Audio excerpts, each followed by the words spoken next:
Good morning. Waiting on Patrick, practicing this little Chopin.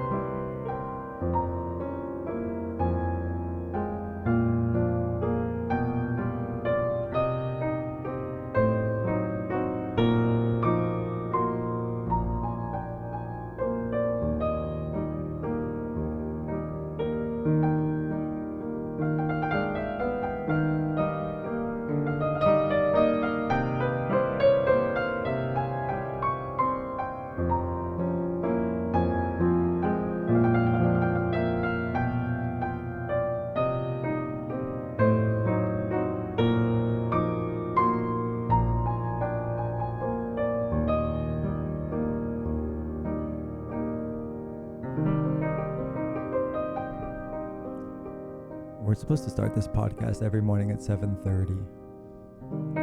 Patrick is tardy. So I thought maybe I'll just start without him and play a little piano.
Here he is.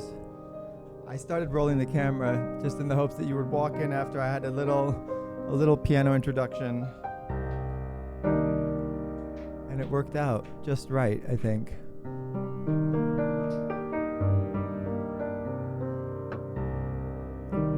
It is 7:40 a.m. on August 17th, 2020, year of our Lord. Will you put your phone again so it holds up that camera a little bit? You okay? What happened? You look winded. I hope it's physical and not intellectual. Uh-oh. That looks good. By the way, I looked at yesterday's. Yeah. Everything's perfect. The lighting, and right now it's even better still. Your beard is perfectly illuminated in all its subtle like shades of black. Can you see the gray hairs? Yeah, I actually can see them for the first time. This is perfect. This is perfect. So what happens if I do this? 'Cause I might. Yeah, everything is fine. You can do that, and you can sit up. And but where's that other mic? Right here. Okay, turn it on. There we go. Try the headphones even farther back. Have you ever tried them just around your neck? Yeah, it doesn't work. Why not? There's too much tension pulling them off. Oh, because it looks cool. You look like a MC. Yeah, because they slide down. I see. But that's good. When you have it just a little bit back more, it doesn't have that top thing happening. Yeah, that's fine now. Okay. Right now, I don't see it on the top. So okay, that's all I want. I think we're good. Good morning, Tao. Good morning, Patrick. I love our morning ritual. Patrick said early on, this is all or nothing. We either do this every morning or not at all. And I like this about you. You said it even about renting the library. I said, oh, there might be 2 days you have to move out for somebody else to come in. And he's like, nope, it's all or nothing. So you just... It's a stability thing. I find myself free to think about the things I want to think about, if and only if there's ritual and stability, so that no cognitive kind of metabolism is dedicated to logistics. Yeah. My brain does not want to think about logistics. It wants ritual, and it wants to expand in amongst a backdrop of regularity. I'm like a rabbit. I want the same thing every day. We talked about, we were talking about the difference between things and devices, according to Heidegger, and then later this guy Albert Borgman kind of interpreted Heidegger as differentiating between devices which are kind of transparent and just deliver what they're supposed to deliver transparently, versus a thing which actually brings attention to itself, and also then to you and your skill in using it, and also to the world that gave birth to it in some way and gives you a sense of gratitude. So think of a clay plate, for example, and how, according to Manuel Molina, the flamenco guitarist in Being in the World, he says, obviously the food, if you eat it off a handmade plate, tastes better than, if you ate it off a styrofoam plate. And that sounds absurd if you think of taste as an atomistic, isolated thing. But if you think of what food tastes like as being part of a unreducible entirety of an experience. And anyway, so all of this to introduce the idea of ritual goes hand in hand with it, I think. And I used to interview my father all the time, talking about his opium addiction. For 45 years, he was an opium addict. And he used to, in his 20s, he was a heroin addict and a victim of the technological device, according to him. You have the syringe, which was disposable. It just delivered the effect. It had nothing to do with the original plant that gave birth to the opium. It was just the synthesized effect of the drug delivered in the most direct and efficient way possible. And then he met Jean Cocteau, who said, okay, if you want to spend your whole life between prison and bathrooms, go on doing this. But if you want to have a life that's meaningful and worthwhile, you can't pass from one to the other because it's too subtle, the opium, compared to the heroin. But if one day you quit the heroin and then you have that need to go back, instead of going back to the heroin, try going back to this. And he taught him the ritual of rolling the pipe of opium, which requires extreme skill. A lot of people, even in the Far East where he used to go, would marvel at his skill with the pipe, because there were people that wouldn't know how to roll, even though they were Thai or Laotian and had smoked forever. You'd go into the dens and there would be people who would roll for people, you know? Yeah. And then he said you would sit in the dens, and he learned to speak. He had his residency in Laos for many years. And there was these little monkeys that would sit on your head, and they were hooked on the opium. So they would like crawl on you, and then you would smoke the pipe, and then the monkey would grab your jaws and stick its little head into your mouth, waiting for you to exhale. And so he and the monkeys would hang out. And then I was born in Thailand because of this. And I've never heard better evidence for animal consciousness than that story. Honestly, I think one of the ways that you can infer whether or not one of the ways people try to infer whether or not animals are conscious is how many shared experiences do we have? How many shared like subjective kind of states do we have? And the fact that the little monkey was just as addicted to the same approximate drug, where, I'm sure it hits the same places in the monkey brain versus the human brain. But I was thinking about it, that for the monkey, it was probably the human was more of a device than a thing. The human was the syringe. Or maybe the monkey loved this communal experience of being in the den and like hanging out with the. But anyway, I do think that skillfulness and ritual and meaning are intimately tied together, and a kind of random, improvisation of life that doesn't depend on some sort of like, I think. The one overarching theme through all of this is you can't have all meaning come from you. It can't just be your desire at that moment.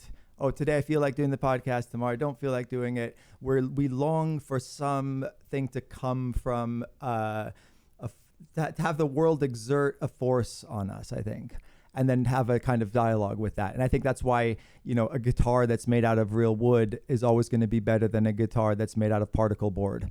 Even though the particle board is probably more exactly shapeable, it doesn't have its own character. And so when the guitarist picks up the guitar, it wants to have a dialogue. Even, when it's just playing solo, it's still a conversation with the instrument in a way. One of my favorite kind of anthropological-esque questions I used to ask people was, what is the oldest object in your house right now? Ooh. And I think it gets to this idea that like the things around us contain a lot of memories. Mm-hmm. And also you can tell quite a bit about the kind of time horizon that people in combination with their families sometimes will keep things and hold on to things. You can get an indirect sense of someone's respect for legacy by virtue of the age of the objects around them, I think. Mm-hmm. And like, if someone has, if the oldest object in someone's house is a large antique desk, that means they probably live close to home still, or they have the resources to like move, or are slightly romantic, because who would move a desk across the country? Whereas if it's the oldest thing is just simply like a photograph of their grandmother or something like that, you just learn a little bit about when things came and went from their lives. But I think it's really interesting how people carry around these mementos with them. And so there's this go ahead. There's this idea that like when one half of a couple dies, you don't just lose the person, right? If someone dies and you're in a long-term partnership, you don't just lose the person, you've actually stored some know-how and knowledge in them, right? So like if you've shared the same house for 40 years and your husband or wife dies, like they might know where the kidney beans are stored, and you just don't, because it doesn't make sense on an energetic, efficient level to both be remembering the same things about the same house. So you have this shared experience of the objects around you as well. And I think to a smaller degree, the objects themselves contain the memories of how to use them, and not in like a kind of woo-woo way, just like quite literally, you surround yourself with objects that you have familiarity with. And so your house becomes this kind of integrated loop between you, the objects, you who know how to use them, the objects who know how to be used, and vice versa. And I think you can learn a lot about someone. It's funny, I love estate sales for this reason. I've been thinking, it's funny that you have this question. I was thinking about my oldest object, and the object I've had the longest. I mentioned that my mother married this very charming, larger-than-life, manic con artist. It turned out, we learned much to our chagrin, he's an art forger, and we lost everything because of him. I became homeless, and we had a house that had been the entirety of our inheritance from my father, and the house was lost in a lawsuit, and he ended up in prison, and it was a huge, amazing story. But he had bought this teak table, which is enormous. It's like this, like 15-foot table. It's so heavy you can't even like lift up one side of it.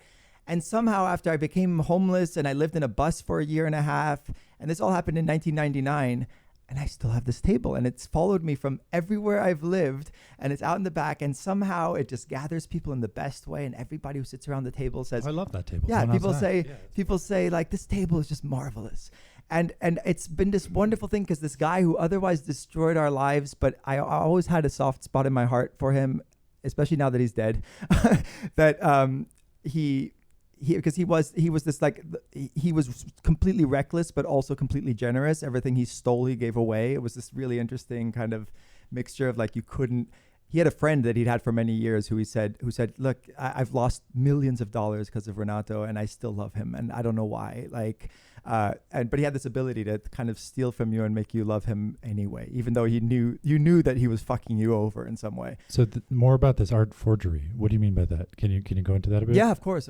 Yeah, now he's no longer around. But he arrived. I was a kind of a freshman in college at Berkeley. And my mom says, she's met this Italian guy who I've mentioned in a past episode who wanted to share her with her then boyfriend. They end up getting together. He says, look, I'm an art dealer in Paris, but I'm tired of the art world. It's all so corrupt and everything. And let me come to LA and just be your chef. And he says to my mom, and he shows up, and this guy, like, he just wears a bathrobe all the time. He never would get dressed, and he would chain smoke Marlboro Reds.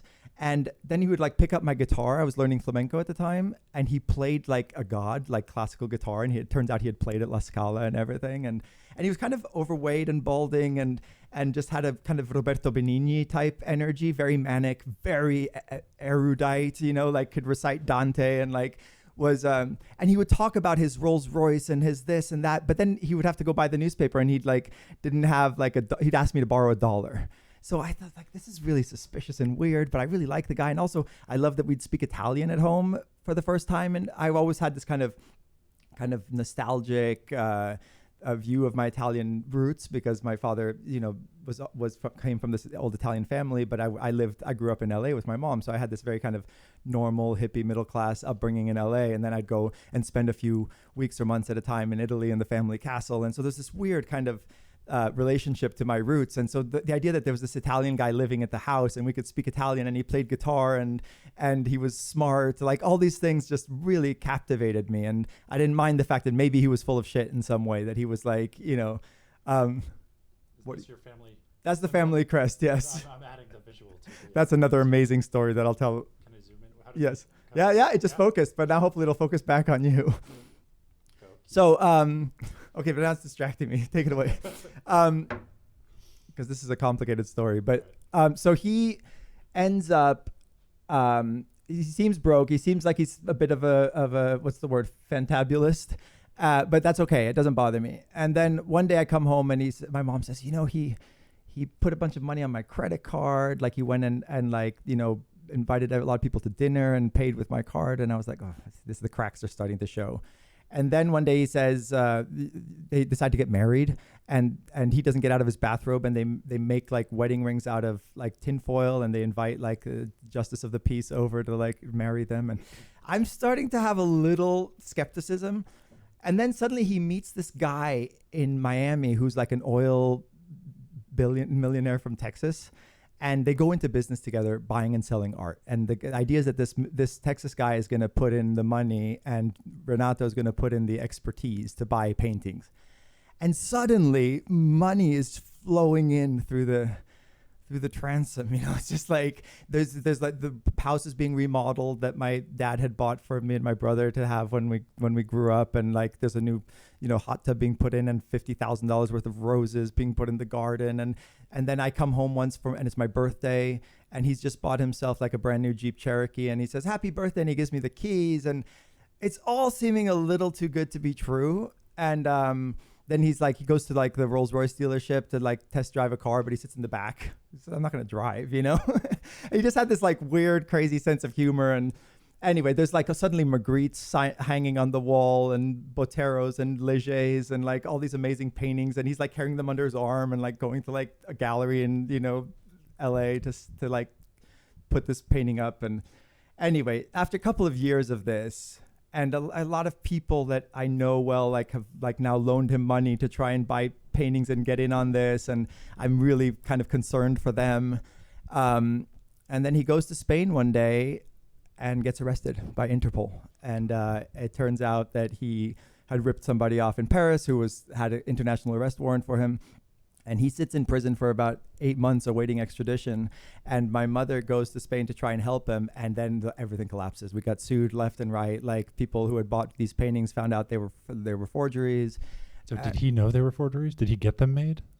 I love this idea because I want to know this difference between an art forger and a life forger. Because it sounds like he was, in some sense, you know, life imitating art, fakery imitating fakery. Like he was faking all the layers up and down. He was very good at faking what's even more important than the painting, and that's the provenance of the painting.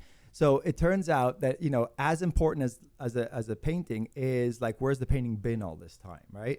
So what he would do is he would bank on people's greed and say, look, I've discovered a painting that is not yet in the catalogue raisonné, which is, you know, the complete catalog of, you know, Leger's work. But I have enough evidence that this painting is authentic Leger that if you buy it off me for $200,000 and, you know, next year it's published in the catalogue raisonné, it will become worth $2 million. And to what degree does that same skill transfer over to his ability to slot into your family? Yeah, I mean, right? That's exactly. I mean, like, where does that authenticity and provenance come from? Because what struck me about your story is that over and over he seems to act nonchalant about money. Yes. It's the richest of the rich who you presume care not at all, can go just laze around in robes and buy tinfoil rings and everything. But you were mistaking what you thought was upper class imitating lower class kind of casualness. But truly he had no money, right? Right. But there's a way that you can build the provenance of wealth driving that behavior, that laissez-faire attitude. It sounds like it's actually quite similar in terms of the like con artist trick. Yeah, the psychology of it. It was very, very masterfully done. It worked to the point that even after all this happened, I remember going to see him in Rome, and I knew we were going to lose our house. I knew all this stuff, and I still liked him as a person. And it was just so odd to have this. I remember going to Rome, and again, like this, because of this kind of, there was a complexity to going to visit my family. Even my dad's last wife was a little bit, you know, uneasy with our presence from the older, you know, children that he'd already had. And so I never felt quite at home. And then I arrive, and he was in Rome. My parents, he and my mom had separated at this point, and he had this beautiful apartment in Rome. No one ever would know how he got these things. Like, how is he now living in like the most magnificent apartment in Rome? But you fill it in with, you presume that the story of how he did matched the rest of him, right? Yeah. That's the thing. You can exist in people's blind spots. You can exist in their like confabulative, and the parts of their brain that fill in the blanks of stories. I know with joke telling, one of the best ways to tell a like multifaceted, multi-layered joke is to let the person do a lot of the work, let the person, the listener, do a lot of the work of filling in the blanks of the story, because they themselves will find themselves funny. In the absence of outside information, they'll fill in that blank, and that blank will be, well, I can come up and concoct the story on my own. I'm funny. Therefore, this story must be funny. Therefore, all the pieces that are left out must be funny. Therefore, the person telling the joke must also be funny.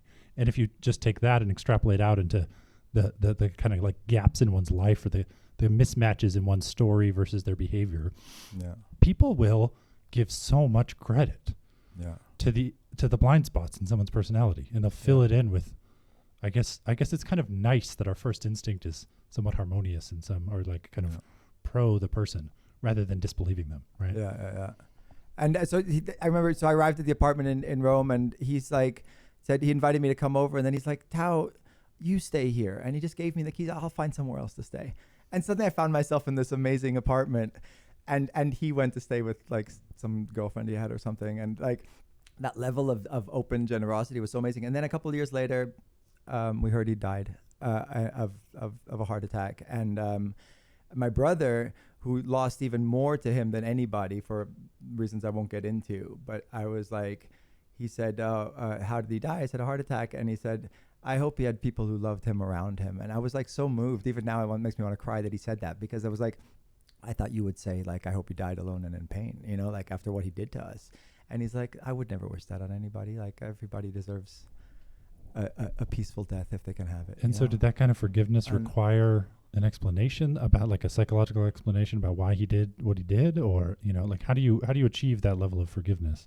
I don't know. I think you know, what what's the story? But there's some cliche about resentment is something that you carry around, hoping that it's a poison you drink, hoping that it'll kill the other person. Sure.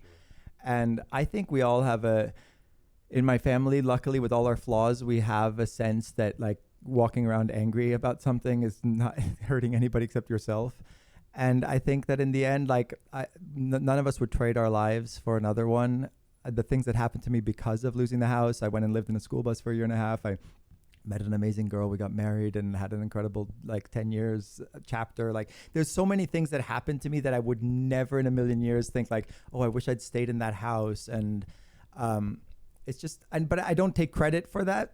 I feel lucky to have in me a sense of letting go easily of things. And I prefer having a good story to tell than to have a house, you know. I don't know. Yeah. So like 0 to 100%, how much of this guy's life do you think was forgery? Life and personality. How much of his provenance? How much of his daily interaction? It's like the question about like, does Donald Trump know he's lying? You know, like some people just they just start living in their own reality and they justify everything. And I think. But you could quantify the piece of art. You could say, okay, the story about the provenance of the piece of art or the story of the actual creation of the piece of art is X percentage true versus untrue, right? Right. And then if you just take a accumulation of all of his behavior over time and interactions with people, you could probably quantify the same way. It is X percentage true or untrue. Yeah. He used to say, though, like if Picasso actually painted every painting that is attributed to him officially, he had to have made like 3 paintings a day for his entire life. Like everybody benefits from a painting being real and nobody benefits from it being fake. So whether it's the museum buying it or the person, you know, who gets to hang it on their wall and feel like they're great because they have this painting, everybody wants the painting to be real. So there's this whole and if you're dismissive of the art world in a kind of contemptuous way, which he probably was. I remember once someone asked him like, if you could have any work of art, what would it be? And he said maybe a pair of boots made out of artist's skin. And so he just thought the whole thing was a sham, and like he might as well make the most of it. That's how I imagine he rationalized it to himself. So it's interesting. I mean, art forgery kind of gets placed on the top of the hierarchy, or at least you hear about art forgers more than not. F for fake. And in my novel, the main character, or the main male character, his job, he's an immensely talented artist, but his job is to take a billionaire's collection and reproduce them stroke for stroke so that the billionaire can put the reproductions on the yacht, because he doesn't want to put the originals on the yacht that he has, the mega yacht that he has, because the salinity in the air will ruin them. And one thing that he has to do is there are some pieces that have been, for whatever reason, damaged in transit, or they're hundreds of years old, and someone came and slashed the canvas in 1842 and then it got repaired, or a bit of paint spilled somewhere, and the guy has to recreate even the history, the provenance of the painting. He has to go in and he has to slash it with the exact same knife that was used in 1840 and then repair it with the tools that they might have had otherwise at that time. It happens also with paintings that people now donate to museums. Like they'll get an exact replica as part of the deal. So they get to still feel like, okay, I did buy the painting. I did donate it to the museum, so it's better that other people can see it. But I still want to see as close to it. And it looks exactly the same for all intents and purposes, especially when you get into like a Jeff Koons or like one of these things that's replicatable anyway, or an Andy Warhol or something. It really gets into some weird head trip of like just implied value. And well, and thinking about your and your brother's memory of this guy, like I wonder if, and effectively the same thing happened. There was no authenticity to the original, but the kind of copy that he left behind in your guys' memories, right? The table that he left behind. It doesn't matter if it's a piece of art or in some antique thing. It has provided you and continues to provide you serious happiness, right? Yeah. Like into probably more so than most pieces of art you could hang on your wall. Yeah. And it's interesting thinking like the legacy of the copy and the effect and the difference between authenticity and the copy, and how often we are playing roles in our lives. So there are scientific forgers. So I have a journalism side to me. I have a scientific side to me. And you hear all the time about journalistic forgeries, and those are the salacious stories that people love, that, oh my God, he was making it up. Oh my God, it wasn't real. Scientific Glass, fraud. we talked about, yeah. Glass. And there's many going back. Who's that Professor Siegel guy? Joseph Mitchell wrote about him for the New Yorker. Joe Gould, back in the early 20th century, said he was writing a book his entire life, never was. Tricked New Yorker writers, would walk around. I think he was friends with Ezra Pound and T.S. Eliot. They all vouched for him. The guy came out of Harvard. He had what appeared to be credibility. He had this transitive social kind of, if we fill in the gaps of his life, he must be doing something epic and spectacular. And he just wasn't. Well, my brother once said to me, I said, what are you up to? And he says, I've been working on a book for the last 3 years. And he said, I asked him, what are you doing? He said, I've been working on a book for the last 3 years. And I said, oh, that's amazing. You're writing a book? And he goes, no, just reading one. Well, maybe that's what that guy was actually doing. So many of our linguistic utterances, in some sense, attempt to mask things like that. Like, I've been working on a book for 3 years. Like you allow the ambiguity to work in your favor a lot of times. Mm-hmm. And especially when the situation calls for, I guess, sensitivity, or you're trying to put yourself on display, right? Like one thing here, you meet new people every day. People, this place you have here out in Joshua Tree, people come and go. They come constantly, right? Mm-hmm. And every single time you meet a new person, they are taking all of their pre-existing notions of what they think you are based on the photos versus maybe Googling you and then meeting you. And you have some biographical information about them, but you're filling in a story as well, right? And this match, I mean, how does that go? You've probably met more people than most. You've hosted more people than most in the world will ever. How does that go, that like mismatch between anticipatory story of who a person is and then the real version when they actually show up? Can like, I guess here's the exact way to ask that. How long can people fake it? You meet people that are just pure Instagram, right? They go straight from Instagram to Airbnb here. Uh-huh. They're faking it. Yeah. How long can they keep it up? Yeah, and then what do you need in order for yourself to feel that it's real? Because obviously we're always creating an illusion of ourselves on some level. And I think it was Alain de Botton, or one of these contemporary French philosophers, who said that the reason you get naked when you have sex is not just for the practical purpose of needing access, but it's a symbolic gesture of saying, this is what I am without all the masks I wear and all the the disguises I put on for the outside world. And that's why when you have that communion with somebody, you feel like you know them, even if you've been friends with them for years, and then you have that with them, it feels like now you know them more deeply in a way, right? And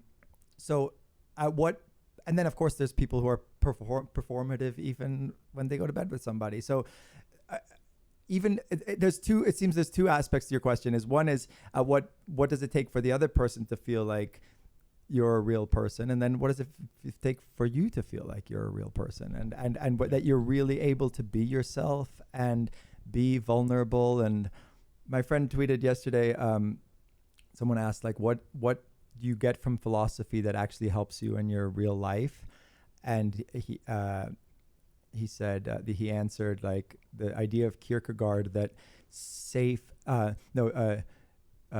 dangerous. No, sorry, safe. You can have safe meaninglessness or dangerous, or vulnerable meaning, and the latter is better, even though it's scary. And so I think there's a vulnerability that comes from being your authentic self, insofar as that can even exist, and we cover that up by creating an image of ourselves, and it's a constant dance, because obviously we do have to construct an identity to some degree, and it is a kind of conscious, a deliberate act. And so and then I don't think there is like a raw, real you underneath necessarily. It's a kind of dialogue with the world and with the materials that you're handed, and also a bunch of just random things that happen to you that are not up to you. So I don't know. The self is, you can go so far as saying the self itself is an illusion. So I don't know. I don't know the answer to your question. Well, let's go back to being in the world and make that sentence stand on its own in a non-Heideggerian way. So just like, what does it mean to show up somewhere and to try to be your authentic self? There's this story in Martian Chronicles that long struck me. Ray Bradbury's book, right? Like, it's a bunch of people from Earth move to Mars, and it's a bunch of short vignettes. And there's one. It's a little Martian boy, and he kind of shapeshifts, but he doesn't shapeshift into anything he wants to be. It's not even a he, it's an it. And it takes on the form of whatever the person looking at it most wants it to be. Oh. So I think like some sort of bounty hunter goes there, or a sheriff, and the little creature takes on the form of the criminal that the sheriff never was able to catch. Right? There's grandparents there that lost their grandson, and then this thing takes on the shape of the grandson, which is very taxing. It's like metabolic, it has to switch its body schema. It grows and shrinks. It has to become the thing that who's ever looking at it most wants it to be. And so it wants, like me, like all rabbits, it wants stability. It wants ritual. And so it decides that it's going to domesticate itself and spend its life in the home of the grandparents. Mm-hmm. Right? But what does it mean to be an authentic grandparent now that you found your lost grandson? What it means to be an authentic grandparent is to take them out to the county fair and do all the things that grandsons like to do, and that grandparents think that previous generations of grandparents have done to their grandkids, right? Everyone's playing this imitative story. Everyone's playing this role about what they think is proper. And the little Martian is like, no, I do not want to go outside. If I go outside, I will die. It is stressful when I go outside, because I have to become, if there's a room of 10 people, it has to become all of their wants and desires. And so the grandpa, because he's playing the role, insists on taking the kid out. And so they go out to the county fair. The kid gets mobbed, consumed, and cannibalized and eaten by the crowd, all of whom see in it everything they want, right? And so the question is, what is the authentic self of this little Martian creature that can only take on the form and shape of what people looking at it most want it to be? Where's the authentic self in there? Because I feel, personally, so let's talk a little bit about the difference between, you came from a legacy that you know well. You go back generations. You know your father and what your father's father did, and father's father's father, and you know these stories about your mother. You have in your home, you have a family tree, right? I have nothing, right? Like, my life, I popped into being. I have no history, no knowledge of who my father was, really. Like, I've seen a picture or two, but that's it. And my mother doesn't really understand either where he came from or even where she came from. The story kind of starts with me. And so I have You don't even know your ethnic background, I don't even know my ethnic background. And so I have felt that this is a massive burden, because I don't have a story I was born into, and I don't have a way to be. Mm-hmm. And I don't have anything shaping like what is proper and good for the house clan. But on the other end, it's completely freeing, because I can be whatever the fuck I want, right? I can go be a neuroscientist. I can be a geneticist. There's no failure condition to my life. Mm-hmm. I get to explore everything. And so I have wondered whether, like, an authentic self, to live as a man, to live as a person, what kind of things do you imitate? And I've had to seek and find my imitative objects out there in the world. And, at one point it was being a professor. At another point it was being a novelist. At another point, like, it shifts kind of shifts around. And so, but do you have a sense of your deviation from what you're expected to have done with your life? Yeah, well, luckily both my parents were such rebels. I mean, neither of them graduated high school. Like it was, my father just was such a natural born rebel to his history that, I often found that people who come from like famous parents are just fucked. There's just too much to live up to. And I find that to be the case with Italy as a culture in general, where the lineage is so strong that nobody feels like they can live up to that, so they don't even bother trying. Obviously, there's huge exceptions, but I think you find like in the culture in Rome, like there's such it's the exact opposite of the desert here, which is a blank slate, right?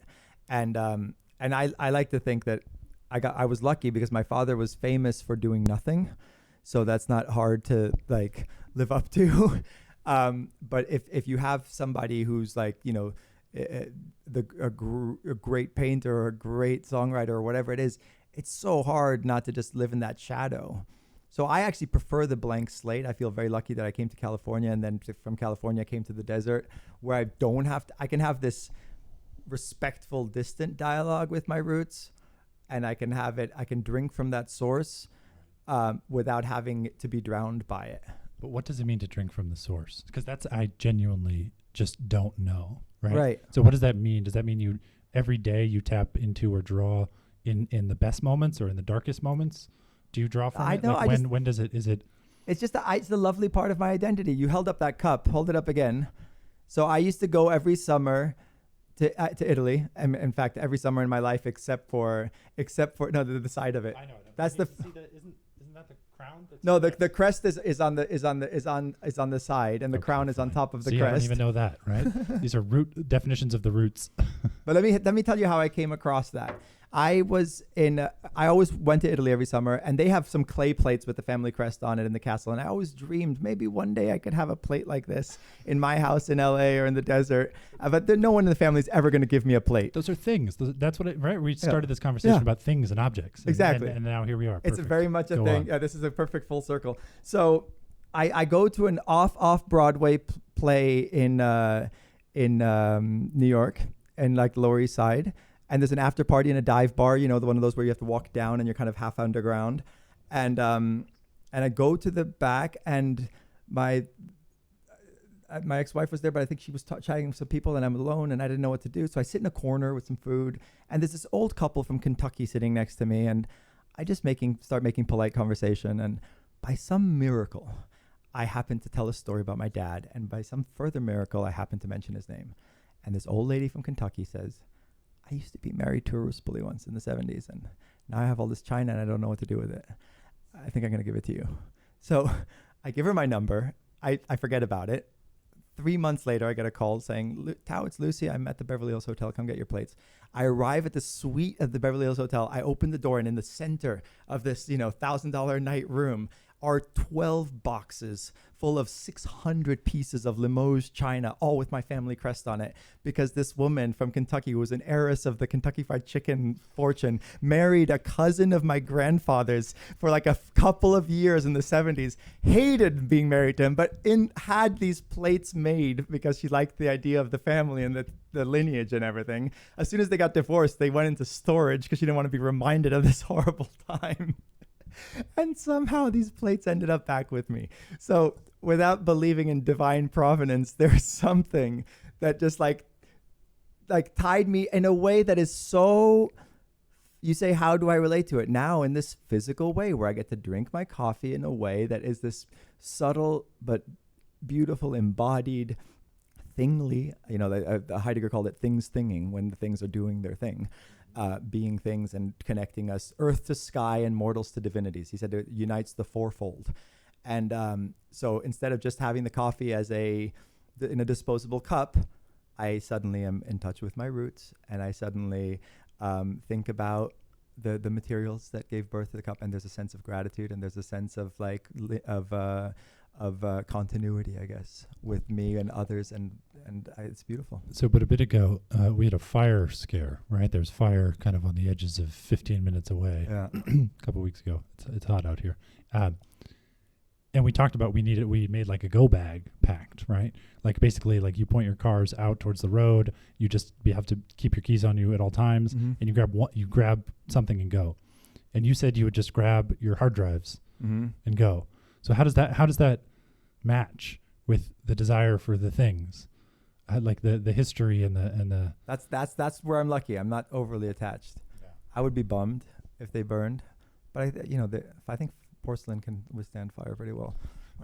I think so it goes into an oven. So yours was logic based on the chemistry properties of the Yeah, I mean burning points of. the guitars behind you. I would probably sooner save than the cups. So the flashpoint of porcelain was in your mind. No, it's just now, but the guitar behind you that's handmade in Spain is more irreplaceable to me, and it ties me to a culture that I actually feel really connected to, the flamenco culture and the time I spent there.